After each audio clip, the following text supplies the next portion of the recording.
Khusus sufi iku pengajarannya ilmu itu tentang masalah hati. Sebab siapapun kita, jikalau masih belum bisa menerima tentang wahyu-wahyu Allah yang bersifatkan didik pada hati, mohon maaf, pasti hati kita akan terpengaruh dengan nafsu di dalam hati kita sendiri untuk yastahibbunal hayatad dunya. Mesti terpengaruh dengan kehidupan kesenangan dunia. Siapapun kita, pasti itu bisa dilihat atau dibuktikan di lapangan. Siapapun kita, alimo koyo opo kita, pasti akan terjerat di dalam kepentingan nafsu itu.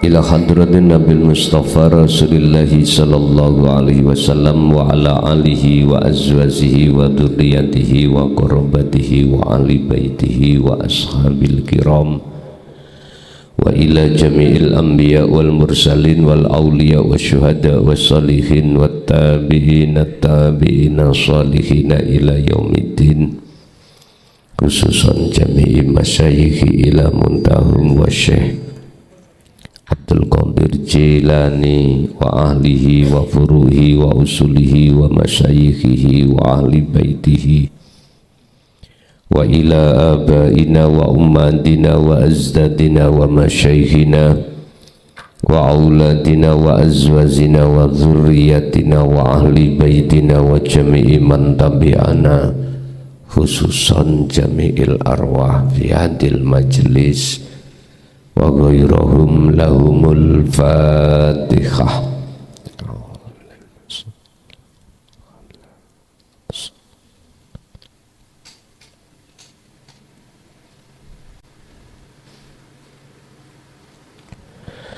Bismillah, alhamdulillah, la haula wa la quwwata illa billah. Asyhadu an la ilaha illallah wa asyhadu anna Muhammadan abduhu wa rasuluh. Allahumma salli wa sallim wa barik alaihi wa ala alihi wa ashabihi ajmain. Qala Allah ta'ala wa nunazzilu minal qur'ani ma huwa shifaa'un wa rahmatul lil mu'minin wa la yazidu zalimina illa khasara. Sadaqallahul azim. Al-ayah. Hadratul muhtaramin, dumateng para alim, para ulama, sesepuh bini sepuh, tokoh masyarakat, tokoh agama sewilayah Kabupaten Mojokerto, tepatnya di Kecamatan Jetis, Desa Pintrang, Desa Perning, mohon maaf, pengurus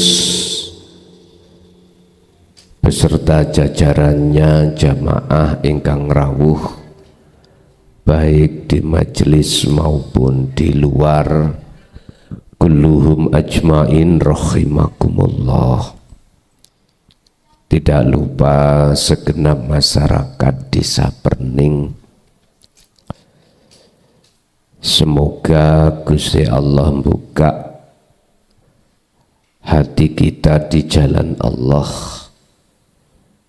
karena kita sudah hampir masuk di tahun 2025. Puji syukur alhamdulillah, pada kesempatan malam hari ini kita masih diberikan Allah anugerah berbentuk ditemukan kita dalam majelis taklim muta'alim yang untuk pada malam hari ini Kita akan membahas kitab Sirul Asrar di bab yang ke-6 tentang masalah para pejalan di jalan Allah yang sering disebut sebagai ahli sufi, yaitu ahli hati ketika saat jasmaniyah ini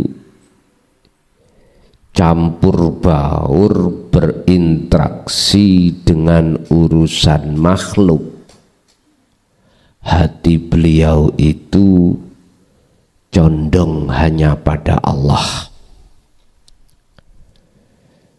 Ini disebut sufi itu adalah hati yang selalu condong terhadap Allah. Lah untuk menjadi golongan ahli sufi itu ada proses-prosesnya, Pak. Dan di antara proses itu tidak terlepas dari taklim muta'alim yang khusus bahas ilmu akhirat, bahas tentang ilmu hati, bukan membahas ilmu jasmani atau ilmu dunia. Ndak, khusus sufi itu pengajarannya ilmu itu tentang masalah hati. Sebab siapapun kita, jikalau masih belum bisa menerima tentang wahyu-wahyu Allah yang bersifatkan didik pada hati, mohon maaf, pasti hati kita akan terpengaruh dengan nafsu di dalam hati kita sendiri untuk yastahibbunal hayatad dunya. Mesti terpengaruh dengan kehidupan, kesenangan dunia. Siapapun kita pasti itu bisa dilihat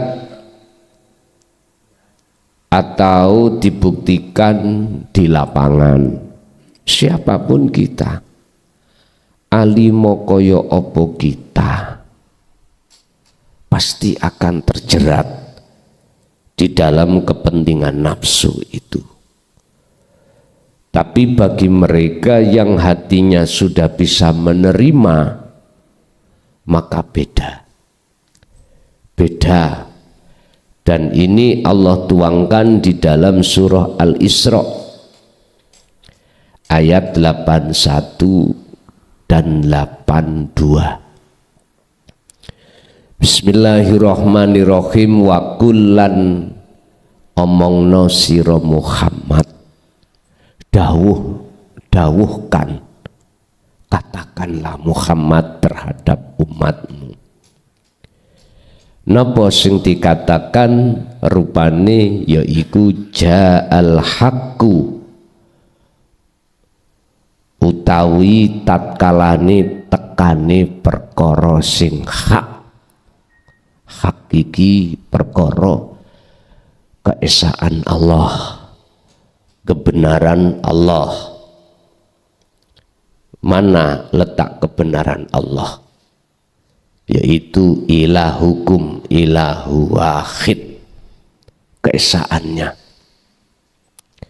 Katakan Muhammad, kebenaran telah datang, wazahako, apabila keterangan kebenaran itu datang, wazahako, lan bakal sirno opo al batilu perkara batil. Ini ada syarat dan jawab yang Allah simpan dalam ayat ini. Syaratnya adalah lau ja'a, apabila telah datang yang namanya al-haq, ya mongko wazahako, mongko sirno opo al-batilu, perkara batil. Perkara hak, perkara batil di mata Allah, tidak di mata manusia. Mana perkara hak yang tidak bisa dibantah? Contoh. Kita sebagai makhluk bisanya gerak sholat, pasti itu ada yang menggerakkan. Siapa? Yang esa. Loh, inilah Pak yang nggak bisa dibantah, nggak bisa dibantah dengan ilmu apapun, nggak bisa. Sebab sudah jelas sifati menungso iku la haula walaku kuwata. Nggak bisa, nggak ada unsur kekuatan kita sebagai makhluk punya kekuatan untuk melaksanakan sholat, nggak bisa, atau yang lainnya. Lah, berhubung kita belum bisa menerima al-haq, pasti yang terjadi dalam hati kita merasa kita sendiri yang bisa melakukan.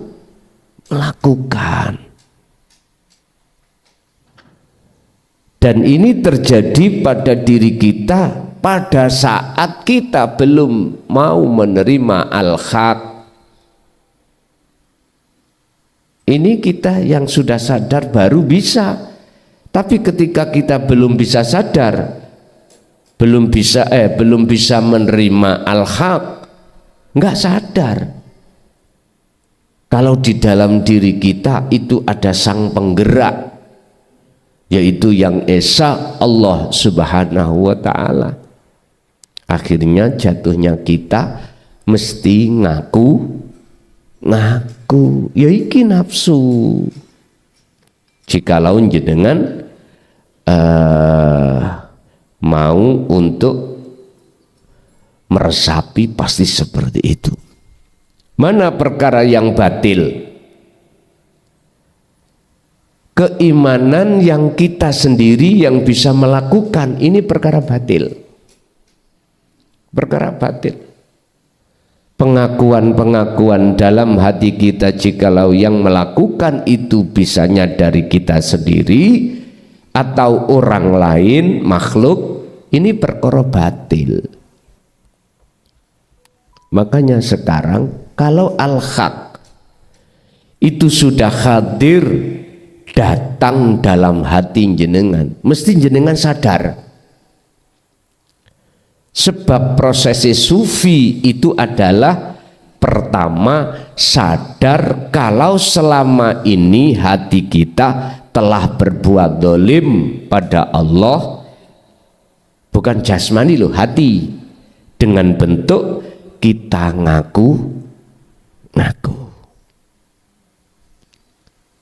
Sadar beliau, akhirnya bertobatlah. Subhanaka inni kuntu minadz zalimin. Wong Nabi Yunus saya ngaku dolim kok, masa kita ngungguli Nabi Yunus? Nabi Yunus sih loh, nabi atau rasul ngakoni dolim, ngakoni dolim. Lah kita sebagai umat ya kebacut. Tahu kebacut ya? Apa bahasa Indonesia ini kebacut? Terlalu Kalau kita masih merasa diri kita yang bisa melakukan itu terlalu.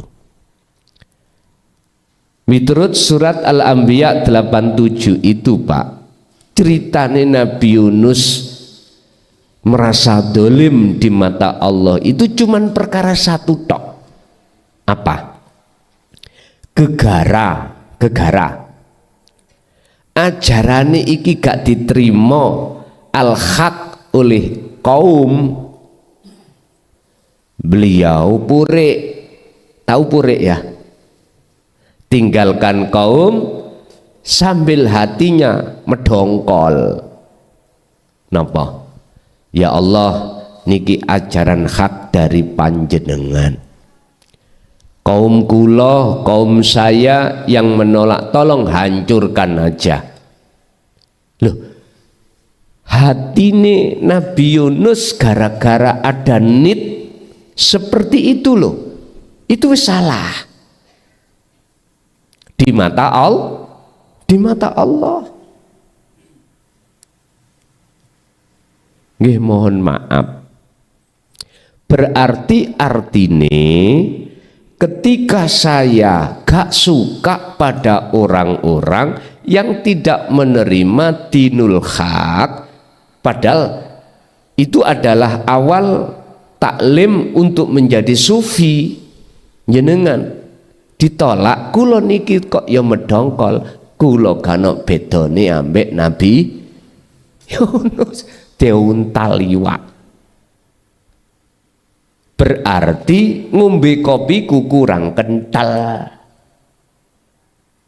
dolanku kurang adoh.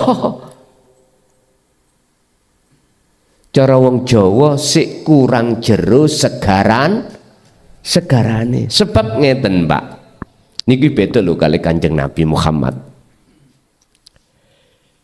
Terus sing nggarai kaum iku nolak sapa? Allah toh.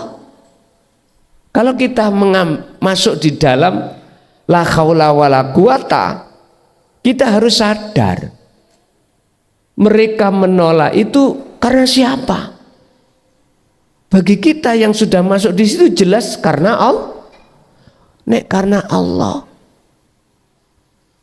Terus kita beralasan medongkol, itu salah. Berarti kita sendiri yang hati kita masih di posisi kurang benar. Beda lah kalau saya cerita Nabi Muhammad loh, beda. Makanya mengapa ribuan nabi atau rasul yang diizini Allah untuk membawa syafaatnya Allah untuk umat sinten, hanya Kanjeng Nabi Muhammad sallallahu alaihi wasallam. Lah ngoten ta? Ini persoalane.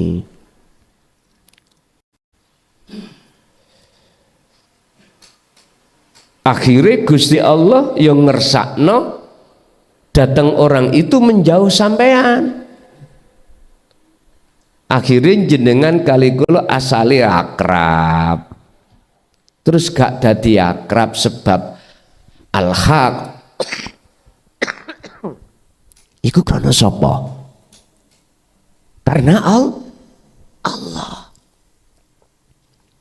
Karena Allah lagi. Dan Allah punya maksud dan tujuan. Mengapa jenengan kali kula malah dijauhi oleh sahabat-sahabat yang asalnya dekat gegara al-haq ini?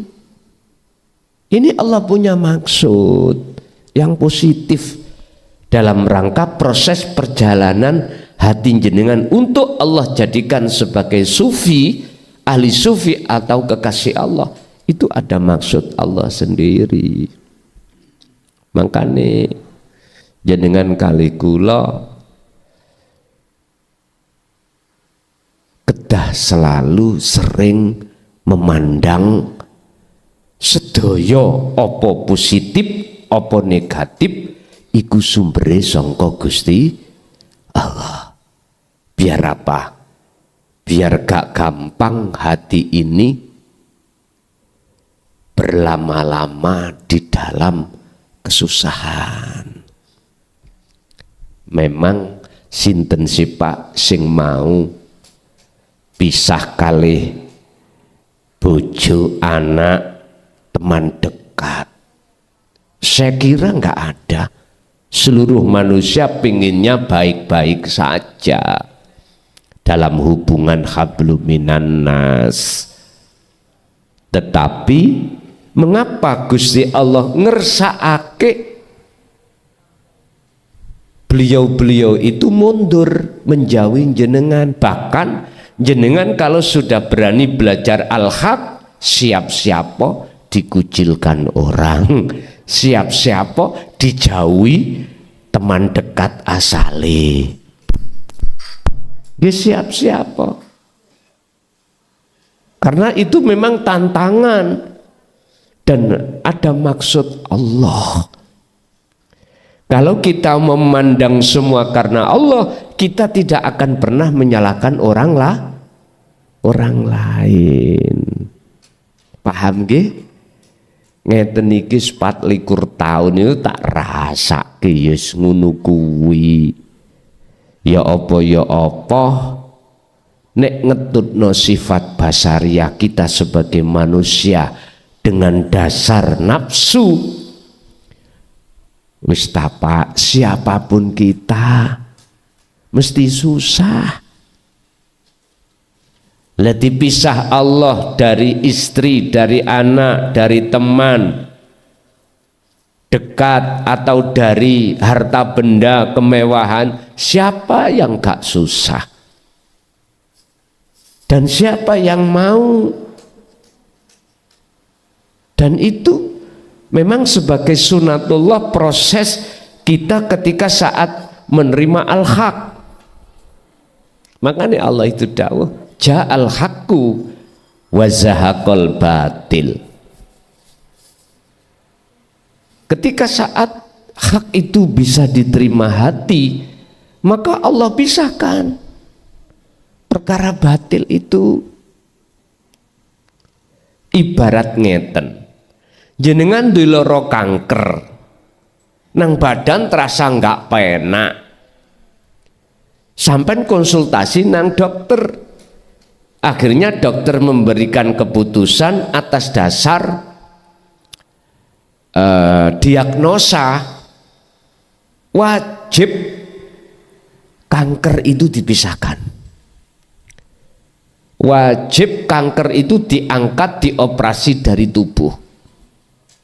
Wis, tinggal kita mau apa ndak. Ketika mau ya siap-siap obat sing masuk, operasi bius total, siap-siapa. Kadang-kadang wong niku Pak, contohnya kados kula, nek ketok suntik niku wedi. Lho nggih, ngoten niku kula mbayangno, lah iya kena rititik lara ning ngono, dom sakmono dawane mancep. Kula niki mikir, nek mbayangno lara Pak, tapi mbasa dilakoni tenan, dijalani tenan, kayak dicokot semut. Lah ngoten nggih. Beda Pak, suntik sakniki kali zaman alit kula siyen.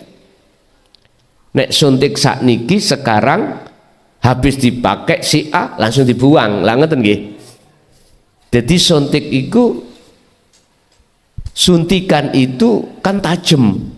Ketajaman itu menjadikan tidak sakit.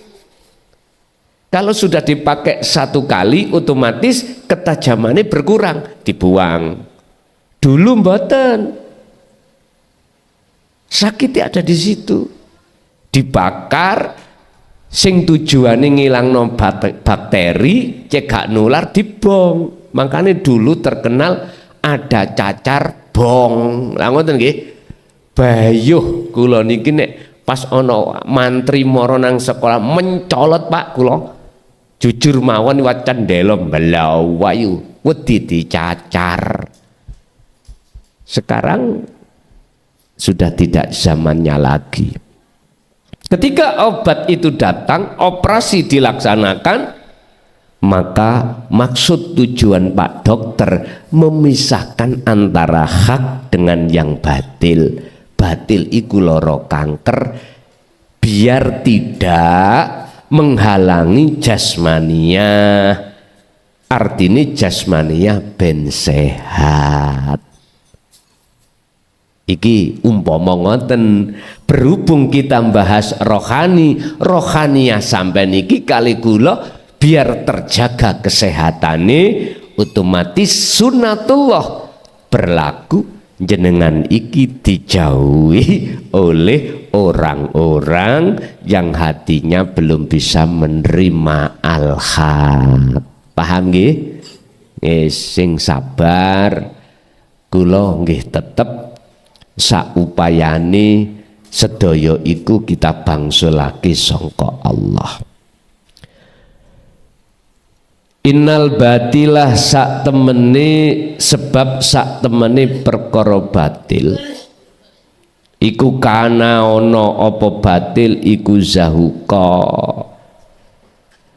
bakale lenyap.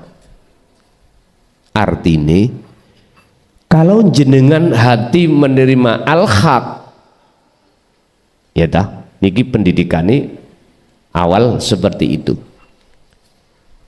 Lalu jenengan amalkan, maka jenengan perkara batil pengakuan dalam diri kita nafsu itu akan Allah lenyapkan. Ini sehingga ayat yang 82, wa nunazzilu lan nurunake sapa ingsun Allah, nurunake bentuke al-haq, Allah nurunake minal Qur'ani saking isi intine Quran. Al-haq itu pundi? Ya pengajaran khusus tentang rohaniah, pengajaran yang khusus untuk bagaimana cara mengesahkan Allah, yaitu pengajaran yang khusus untuk bagaimana jenengan kali kula yang selama ini terikat oleh nafsu itu lepas. Rupane pundi? Minal Quran, wa nunazzilu minal Quran iku marupane isine Quran huwa kang utawi iku syifaun, sing maksud tujuane Allah sebagai obat hati jenengan sangka penyakit. Inilah proses tahalli, ya, proses di mana Allah membersihkan hati panjenengan sangka kepentingan hawa nafsu. Asalnya kita kan ada di tahalli toh Pak.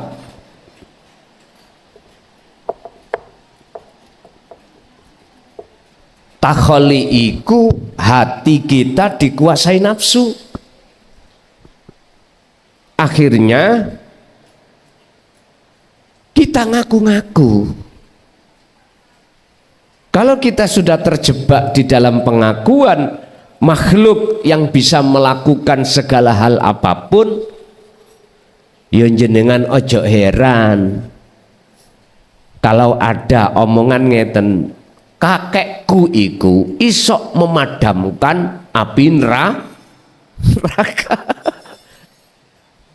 Ya ojo heran, ngaku-ngaku. Loh, ini tanda kita telah dijerat oleh nafsu di dalam diri kita masing-masing. Akhirnya sugiya kaya apa kita, mewah kaya apa sandang pangan papan, mulya kaya apa kita, punya pengikut ribuan kaya apa kita, pasti belum ketemu yang namanya kedamaian hati yang hakiki. Nggak bisa. Si ana kuwatir sing sugih wedi melarat, Masih khawatir sing duwe jabatan wedi ilang jabatane, sing rumangsa mulya wedi kelangan mulyane, yang sudah punya ribuan pengikut takut ditinggalkan.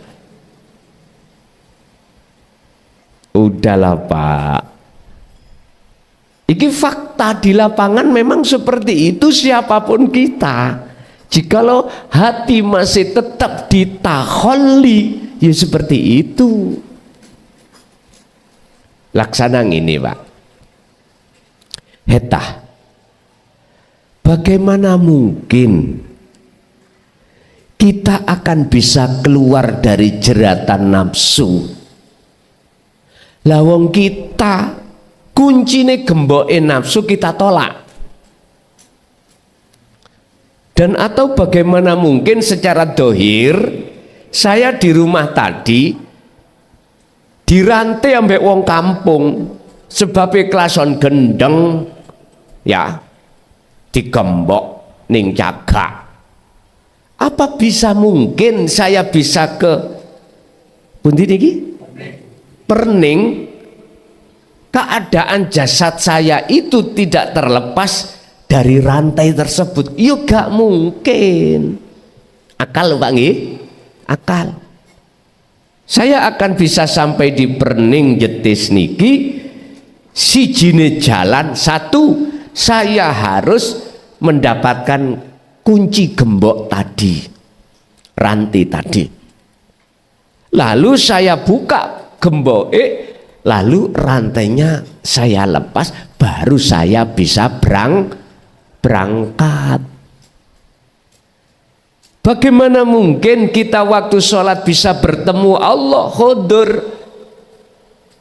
Lawang ruhaniyah kita itu kecancang, kerantai oleh nafsu pengakuan, ya ora iso.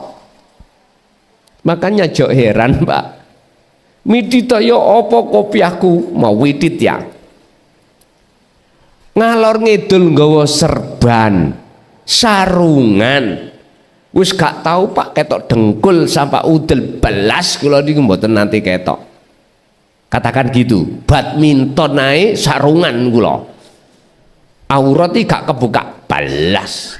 Jangankan di muka umum, adus mawon ora tahu kula semrap aurat kula mulai udel sampai dengkul. Mboten nate, mesti sarungan. Gumbul ambek bojo yang ngono ora tau muda. Celonoan lepisan gitu. Paling ngarepe tok tak buka slerekane. Ngoten tok. Niki saking wiraine kula umpama ya. Tapi jikalau hatiku masih menolak al-haq, jangan harap Pak sholat bisa khudur liko ketemu Allah. Boten saged kula Pak. Duka nek jenengan sing sami-sami kali kula padha nolake duka melih. Kula mboten ngertos. Bapak Ibu hadirin jamaah rahimakumullah. Ada beberapa persyaratan yang akan menjadi kekasih Allah atau disebut sebagai sufi, ahli sufi. Di antaranya pertama, mau tidak mau hati jenengan wajib untuk menerima al-haq. Titik. Apa al-haq yang kumaksud? Inilah ajaran-ajaran hakikat supaya bisa makrifat hudur datang Allah.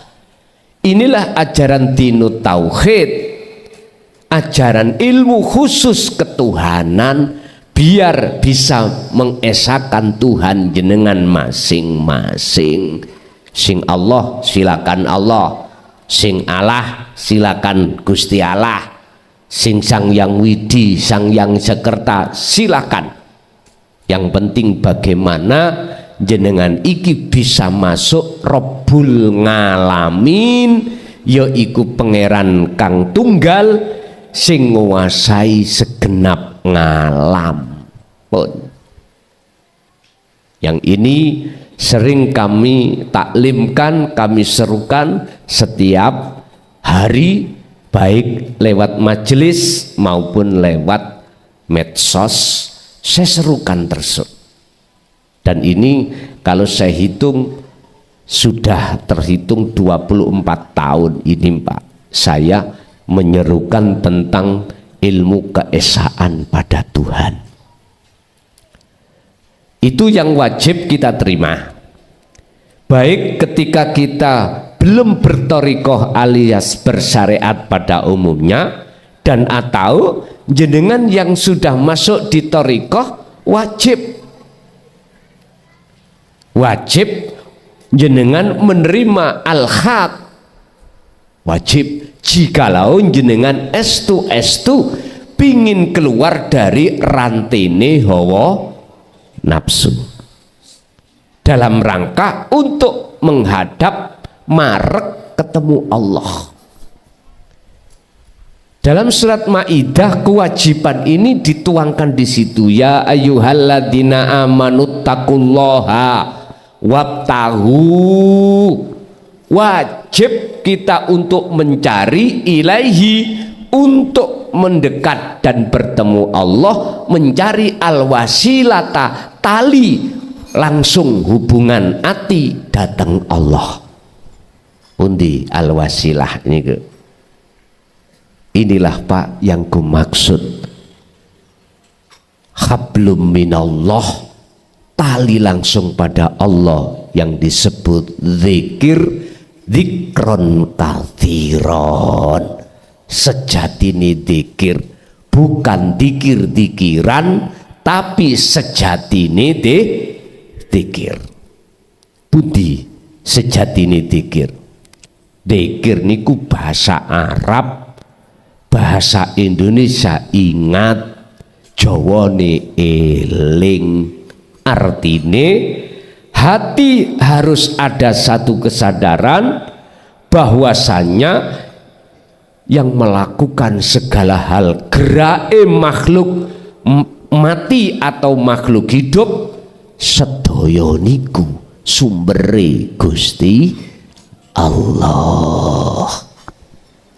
Hanya dzikir sirul asrar itulah yang tanpa ngucap yang akan mendidik hati sampean untuk sadar diri. Kalau kita itu sejatine asline ora ono, sejatine orang duweni hak karep, orang duweni hak kekuatan, sifat kudrat, iradah, ngilmu, ngalim, hayat urip, sama krungu, basar melihat, termasuk kalam ngucap, gak duwe sifat itu. Kalau sudah sadar di sini, maka inilah seseorang tertanda kalau dia sudah menerima al-haq, dan al-haq itu akan membimbing, nurnya itu akan membimbing, hidayahnya akan membimbing hati sampean untuk masuk di zona tahalli. Tahalli tadi takholi, saiki tahalli. Takholi titik isi ada, kok iku pengakuan terus, tahalli ini bersihkan. Artinya Pak, ketika jenengan sudah membawa wasilah zikir tersebut dan jenengan jalankan, wajahidu fi sabilihi, terusnya ayat Al-Maidah 35, jenengan ini akan berjalan di atas jalan Allah. Lho niki le, para pelaku sufi ku ada di sini. Para pelaku sufi ada di sini. Artinya ketika jenengan kali kula segala aktivitas yang Allah hadapkan, hati jenengan itu sudah tidak merasa diri Anda sudah tidak beriman kalau diri Anda yang bisa melakukan, justru yusyahiduna annal fa'ilahu wallahu ta'ala, dalam hati sampeyan muncul satu kesadaran bentuk pangrasa yang bisa melakukan semua ini adalah Allah. Berarti niki jenengan iki sudah diproses Allah dalam kesucian dari perkotoran hati. Coro dokter, proses pemisahan kanker dengan badan. Tapi jane ya ora penak Pak wong operasi ya. Jenengan nek yang hadir yang pernah melakukan operasi, apalagi operasi besar kanker wau, mesti dokter itu menyuntik yang namanya bius total. Jenengan wis gak kroso di alam gung liwang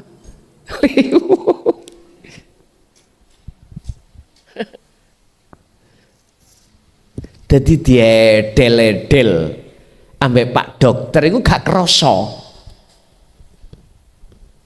Sampean arepe mblayu ya ora iso. Nggak ada kekuatan untuk tangi belum wayu mboten enten. Saking begitunya ya kekuasaan Allah berupa ilmu yang dititipkan Pak dokter. Insya Allah Pak, sampean nanti duwe kuwen mboten? Kok kuwen? Napa niku jenenge mata ikan ning sikil. Bubul wong Jawa. Coba sampean pundhut ambek tang. Pisahe rasane ya Allah, lawara. Tapi nek sampean gonang dokter dibiose terus dicupoki ambek alat oleh dokter gak krasa. Banjur dijahit maneh. Krasa-krasane panas, kalau biuse reaksinya habis. Makanya jenengan dikasih, kalau pulang dikasih obat antibiotik dan lain sebagainya supaya menahan rasa nyeri yang diakibatkan habisnya reaksi bius. Jadi jenengan iki khalwat itu dibius Allah. Tujuannya khalwat ya apa to Pak? Yakfur bitagut wa yu'min billah. Tinggalkan ngalam dunya menuju alam akhirat. Niku khalwat. Yakfur ninggalno sira atau huta perkara dunya. Hati atau ruhaniyah. Terus kemana? Ketika kita meninggalkan alam dunia roh iki, wa yu'min billah, untuk bertemu Allah alam akhirat. Loh, disitulah jenengan niki nek gak dibius mesti lara. Sebab lepase keakuan hamba dari diri kita iku Pak abot. Ngelepas no ngaku-ngaku iku abot. Luwara ya kan. Nggih nyuwun sewu. Jadi secara enggak langsung ilmu ini termasuk obat. Makanya Allah mengatakan ma huwa syifaun. Quran ini sebagai obat. Sebagai obat. Ilmu ini sebagai al-haq yang didatangkan sebagai obat di dalam hati. Tinggal jenengan purun nguntal apa ora, menelan apa tidak, itu tergantung jenengan. Nek jenengan pingin waras atine sangka dene bisikane nafsu, ya harus kita ontal, kita telan. Nah, ketika kita menelan Bapak Ibu, iku bentuk jenengan melakukan kholwat. Gak kroso jenengan kok nek dipisah dengan penyakit iku gak kroso. Makanya ayat berikutnya warahmatun, di samping sebagai syifa obat wa rahmatun. Apa rahmat? Pertolongan Allah, isinya bertemu Allah. Dan ini hanya diberikan terhadap lil mu'minina, hanya berlaku pada orang-orang mukmin. Sinten sih wong mukmin iku? Ya wong sing hatinya sudah masuk di ihsan. Sudah masuk di ihsan. Dalam ayat lain, lakukanlah itu dzikron katsiron fasabbihuhu bukratan wa asila. Baik siang maupun malam, lakukan zikir itu yang disebut kholwat. Lakukan. Sebab nyun sewu, iblis iku nggodhone gak awan tok, ya sak bengine. Iblis iku nggodha, nafsu iku nggodha, tidak ketika saat jasad ini repot urusan dunia saja, ndak. Ketika kita sendiri, nafsu iku bisik terus. Alladzi yuwaswisu fi sudurin nas. Nafsu iku ya selalu membisikkan di dalam dada hati manusia. Contoh, waktu kita gak bersama jasad orang lain, sendirianlah ning kono, nafsu ngomong, son akonono sing kholwat iki awakmu, akonono sing zikir iki awakmu. Ngoten niku Pak Iblis. Mboten dikongkon nyapo-nyapo. Akongkon ngakoni bahwasanya kholwat utawa zikiriku sumbere teko diriku sendiri. Iki nafsu. Enggak boleh hatiku iki melepas keakuanku yang berzikir, enggak boleh oleh nafsu. Padahal bagaimana Allah katakan, jikalau kau wa may yakfur bitaghut, barang siapa yang betul-betul melepaskan keakuan diri, maka wa yu'min billah, pasti bertemu aku. Ayatnya ngoten lho Pak, Al-Baqarah 256 seperti itu. Artinya apapun bentuk keadaan kita, lebih-lebih keadaan waktu kita sendiri, nafsu itu enggak memperbolehkan kita itu di dalam hati muncul sedoyo semua itu dari keakuannya Allah. Enggak boleh. Tetap dikongkon ngimani, disuruh ngerosok sumber kholwat dzikir itu dari kita sebagai makhluk. Lho niki lho sing dadekno alasan mengapa kita sudah lama berzikir kholwat enggak jedok-jedok, enggak likok, enggak khudur-khudur datang Allah. Ya persoalannya wonten mriki. Nah, tapi ayatnya berhubung iku sebagai sifat terus diuntal, artinya kita melakukan proses tahalli, meniadakan keakuan diri. Setelah itu yang terakhir tajalli. Titik ganti anak nisor. Artinya apa? Ketika jenengan kali kula niki melepaskan keakuan tahalli itu, maka titiknya diletakkan Allah terbawah. Artinya sifat-sifat yang ditimbulkan oleh nafsu berbentuk riya, takabur, hasud dan lain sebagainya, Allah letakkan di bawah. Jenengan sudah tidak ditumpai makhluk urusan dunya, justru urusan dunya sampai tumpai kanggo wajahidu fisabilihi. sebagai kendaraan untuk bertemu Allah. Niki ana cerita Abu Nawas disuruh Raja Harun Ar-Rasyid nang istanane. Zaman dulu itu mboten enten, nggak ada sepeda motor, sepeda pancal aja belum ada.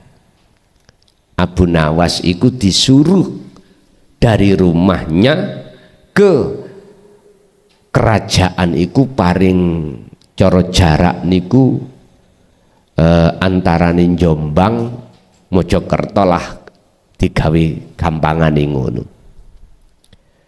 Abu Nawas iki dari petugase raja iki dikongkon raja ngomong nang Abu Nawas, kongkon rene Abu Nawas gak oleh numpak nunggangi apa jenenge kendaraan apapun, karena pada saat itu nek gak unta ya jaran, nek gak jaran ya keledai, gak oleh, kudu mrene tanpa tumpakan, tanpa tumpakan, kudu meneng gak oleh melaku. Iku punya maksud. Raja Harun Ar-Rasyid itu punya maksud untuk mempidanakan Abu Nawas, dihukum ngoten. Lah wong Abu Nawas gak iso, gak dikai pilihan ya Pak. Intine wajib ke istana dan bisa sampai ke istana tanpa numpai sesuatu. Terus Abu Nawas gak dikai pilihan, menolak, gak boleh, harus menerima. Niki kan coro orang itu kan si malakama toh. Akhirnya Allah ngekei hidayah. Apa? Lewat keledai mang. Nisore udele keledai ku diwane bayang. Jadi Abu Nawas meneng nok nisore keledai, mboten nok ndukure lho nggih. Akhirnya keledai iku iso tutuk istana. Iki politiknya Abu Nawas kan ana ngono. Artinya ngene Pak, ada satu makalah, barang siapa yang dirinya dikuasai oleh dunia, dia akan menjadi budaknya dunia.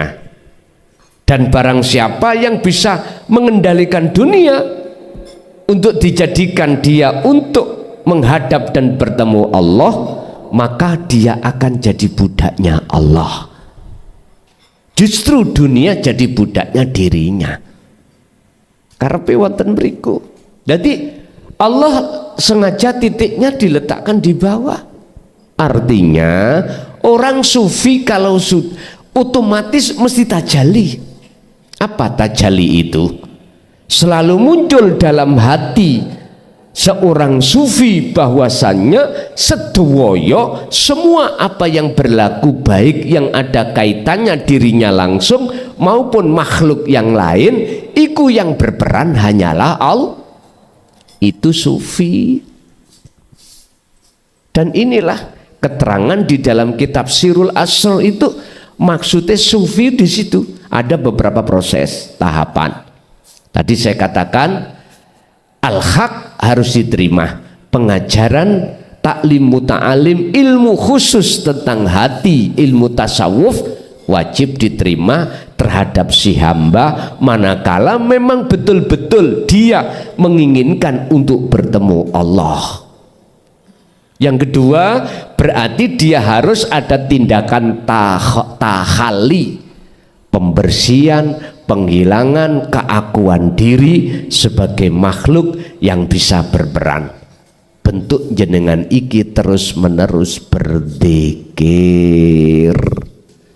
Yang zikir sejatine zikir, yang tidak ngucap baik nama atau lafat tidak, tapi pertama merasakan pangrasa su'aul basirah. Niki prosesnya merasakan mengimankan bahwasanya semua sumbernya dari yang ahad. Inilah Allah Subhanahu wa taala ing mungguh di mata umat Islam. Iku tahalli. Setelah proses ini Allah lakukan, wah rahmatun, rahmat berarti tajalli. Disitulah yang disebut bertemu Allah, dan ini khusus bagi wong sing mukmin yang kami sebut ihsan. Tapi wala yazidu lan ora bakal dadi tambah adzalimina ing maring wong sing nolak al-haq. Ketika obat itu didatangkan Allah, al-haq bentuknya, bagi orang yang menolak tidak akan menjadikan dia beriman, justru ilah khosaro, kejaba mereka tambah rugi. Rugi apa ruginya? Mohon maaf, dia menolak tentang obat itu, dia nggak akan pernah sembuh. Kanker sik tetep ono. Bahkan dalam surat Al-Baqarah Allah katakan fi qulubihim maradun yufazadahumullahu marada. Penyakit itu, kanker itu tidak akan pernah hilang. Berhubung dia membiarkan dan menolak obat tersebut, yufazaduhum marada, bertambahlah penyakitnya, bertambah kambuh, bertambah besar. Bapak Ibu, jadi ketika ajaran al-haq didatangkan di tengah golongan kita yang masih belum mengenal al-haq, ya dah. Kalau kita golongan zalimin, mesti sakit hati. Jangan heran kalau dia ngalih. Apa ngalih? Meninggalkan, nggak mau. Mana ilah khosaronya, ruginya? Mohon maaf loh Pak, mohon maaf sekali lagi, saya nggak ada unsur paksaan, enggak. Di dunia sudah bisa dilihat ketika kita masih di dunia. Ketika kita menghadapi persoalan apapun, nggak mungkin dalam hati kita itu ketemu kenyamanan, nggak akan.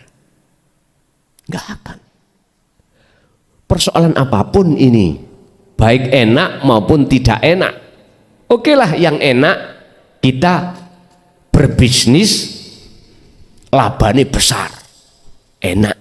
Tapi sesaat enakmu karena dorongan dari nafsu. Tapi setelah itu kau ketakutan kehilangan enak itu siapapun kita.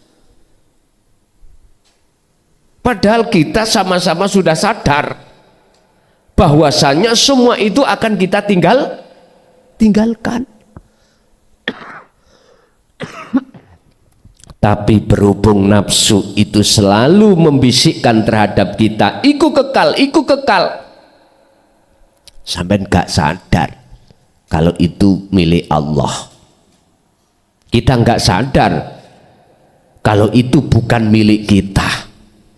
Akhirnya kita aku-aku, otomatis rasa khawatir, gelisah, pisah dengan kekayaan, dengan jabatan, dengan hal-hal kehormatan akan terasa takut. Bentuk ketakutan itulah Pak dikatakan sebagai ketidakadaan, kenyamanan, kedamaian di dalam hati kita. Koyoke kita disawang wong enak bae dadi kepala desa. Oh enak. sampeyan tingali dadi wong sing sawuke kaya ngono iku lak pandangan orang lain ya toh, sampeyan takoki yang bersangkutan. Jikalau kita golongan ahli hijab atau yang dikatakan dalam surat apa namanya Al-Isra ini adalah zalimin, dalam hati yang kita ketakutan kelangan sugih, ketakutan kelangan jabatane, ketakutan kelangan kehormatane. Wes ini gak iso ditutup-tutupi Pak, gak iso, gak bisa kita itu keluar dari fakta seperti ini. Urusan jenengan sakit hati dengan kalimat ini boten nopo-nopo. Ingat, saya di sini hanya sekedar menyampaikan kebenaran yang selama ini kita hati itu selalu menjadi budaknya hawa nafsu. Ingat, yang kedua, ini bentuk sayangi Allah terhadap kita. Kalau Allah nggak sayang Pak, gak mungkin kita diingatkan, gak mungkin. Sebab enaknya nanti bukan Allah, kembalinya kepada Allah, kembali pada diri kita sendiri. Sama halnya kita sebagai orang tua, anak kita umur 2 tahun 3 tahun sukanya dolanan air pinggir kolam atau api lilin, saweneng Pak.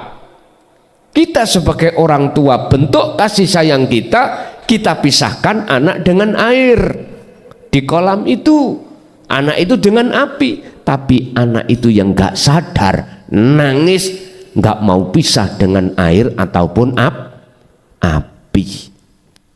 Niki anak sing gak sadar. Kalau anak sadar, iku bentuk kasih sayangi wong tua nang anak. Umpama gak sayang Pak, mohon maaf, mesti dijarkan, dibiarkan. Kobong yo karepmu, kulu dirimu tenggelam di kolam yo karepmu. Lah ngeten ta? Niki jenenge wong tua gendeng. Pernah Gusti Allah gendeng? Mboten enten. Cuman kita sajalah yang salah paham. Disitulah maksudnya ayat. Bapak Ibu hadirin, walaupun jenengan menolak, misalkan, tetap satu tidak saya salahkan, kedua tak tunggu. Saya dengan sabar tak tunggu kesadaran jenengan. Di dunia tak tunggu. Walaupun jenengan sampai sedo boten sadar-sadar, anak putumu tak enteni. Barangkali bisa menerima ajaran Allah al-haq ini. Makanya di dunia kita sudah merasakan bentuk sakit hati kita, ketidakadanyamanan, apalagi sehabis kita tinggalkan dunia. Dan itu hujah Quran banyak. Siapapun ketika saat di dunia menolak untuk bertemu Allah, selama itu di dunia hatinya buta pada Allah, di akhirat pun juga begitu. Wa adallu sabila wa adallu lan wuto utawa sesat apane sabilan jalannya. Oleh karena mata hati kita, roh itu buta, maka jalannya di akhirat itu lebih gelap daripada ketika di dunia ini. Tinggal kita mau terima obat dokteri opo gak, operasi ini opo gak.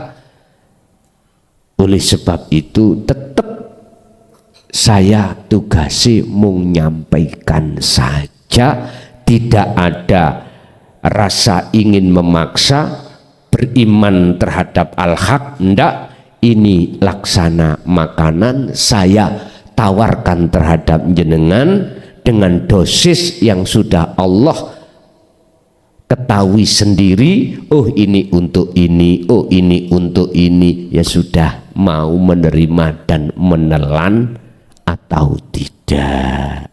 Setelah itu jenengan laksanakan, jenengan melakukan terus zikir khalwat itu, maka disitulah baru disebut sufi. Ringkese sufi cirinya adalah hati sudah tidak ada iman. Iki khusus wong Islam ya, khusus wong Islam, dalam hal aspek apapun yang berperan kecuali hanyalah Allah. Secara umum Rabbul Ngalamin yaiku Rabbi wa Rabbukum. Siapa Rabbi wa Rabbukum? Tuhanku Tuhanmu adalah ilahukum ilahu wahid, Tuhan yang Maha Esa. Setelah hati sampean sudah ada di situ, mesti hati sampean iki gak gampang kenging kebiarin dunya. Oke? Oleh karena kita mau menghadapi tahun 2025, saya mohon izin, bukan purik lo ya, bukan purik, mboten. Oleh karena ada sesuatu yang harus saya laksanakan, entah sampai berapa bulan saya juga belum tahu, bahwasanya saya masuk di tahun 2025 ini Allah menyuruh saya untuk menulis kitab untuk pedoman jenengan dan atau untuk anak putu kita. Oleh sebab itu izinkanlah kepada panjenengan semua, saudaraku, tak anggap yo anakku, ya tak wis gak nganggap orang lain, tak anggap anakku dewi. Biasai ning wilayah, setiap wilayah itu kadang ada 2 tempat, ada 3, ada 4, khususnya Mojokerto ada 3. Aku mohon untuk mulai tahun 2025 di Mojokerto tak bagi 3 waktu, berarti telung sasi sepindah. Biasanya lah 1 bulan 1 kali. Contoh di Perning niki, so niki tahun 2025 Mojokerto kan ada 3, niki tak gilir. Untuk bulan Januari itu bertempat di Perning. Untuk bulan Februari Perning boten, saya letakkan di Mojoanyar, ya tah. Untuk bulan berikutnya berarti jadwale di Kecamatan Trowulan. Wis niki gelem gak gelem sampai nrimo. Dengan mohon saya, biar saya ada waktu lekas selesai menulis. Setelah selesai Pak, nanti kembali lagi. Kalau kita masih diberi Allah umur panjang, kembali ke awal maneh ben bulan. Ngoten dah.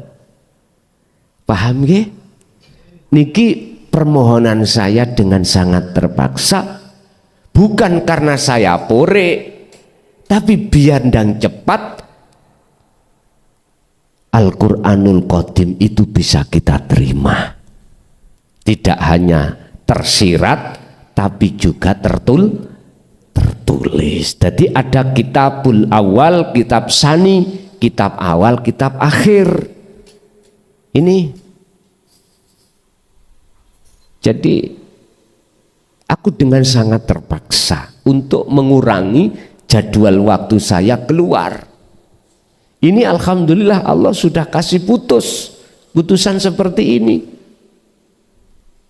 Lebih berat kalau putusan ini baik rutinan maupun undangan itu diputus langsung, nggak boleh fokus nulis tok, tambah piye sampean.